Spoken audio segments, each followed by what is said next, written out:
ಪೂರ್ವಭಾವಿ ಸಭೆಯನ್ನು ನಾವು ಆಚರಣೆ ಮಾಡ್ತಾ ಇದ್ದೀವಿ.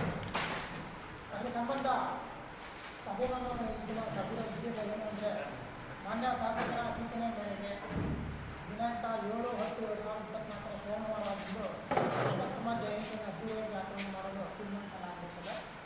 ಅದನ್ನು ಅಂಬೇಡ್ಕರ್ ಭವನದಲ್ಲಿ ಮಾಡಬೇಕು ಅಂತ ತೀರ್ಮಾನ ಸಹ ಆಗಿರುತ್ತೆ. ಇದರಲ್ಲಿ ವಿವಿಧ ಇಲಾಖೆಯ ಅಧಿಕಾರಿಗಳಿಗೆ ನಾನು ಏನು ವಹಿಸ್ತೀನೋ ಅದನ್ನು ಸಂಬಂಧಪಟ್ಟವರು ಜವಾಬ್ದಾರಿ ತಗೊಂಡು ನಿರ್ವಹಿಸಬೇಕಾಗುತ್ತದೆ. ಈ ಕಾರ್ಯಕ್ರಮಕ್ಕೆ ತಾಲೂಕು ಪಂಚಾಯತಿಯ ಯುವಾದಂತಹ ಶ್ರೀಮಂತ ಸ್ವಾಗತವನ್ನು ಮಾಡ್ತೇನೆ. ಅದೇ ರೀತಿ BA ಮೇಡಮ್ ಬಂದಿದೆ, ಅವರು ಕೂಡ ಸ್ವಾಗತವನ್ನು ಮಾಡ್ತೇನೆ. ಈ ಸಭೆಯಲ್ಲಿ ಹಾಜರಿರ್ತಕ್ಕಂತಹ ವಿವಿಧ ಇಲಾಖೆಯ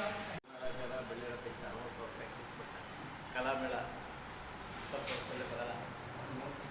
ಎಲ್ಲ ನೋಡ್ಕೊಳ್ಳೋದಲ್ಲ, ಯಾಕಂತಂದರೆ ಈಗ ನೀವು ಈ ಜಾಗದಲ್ಲಿ ಕಾರ್ಯಕ್ರಮ ವಿಶ್ವಾಸ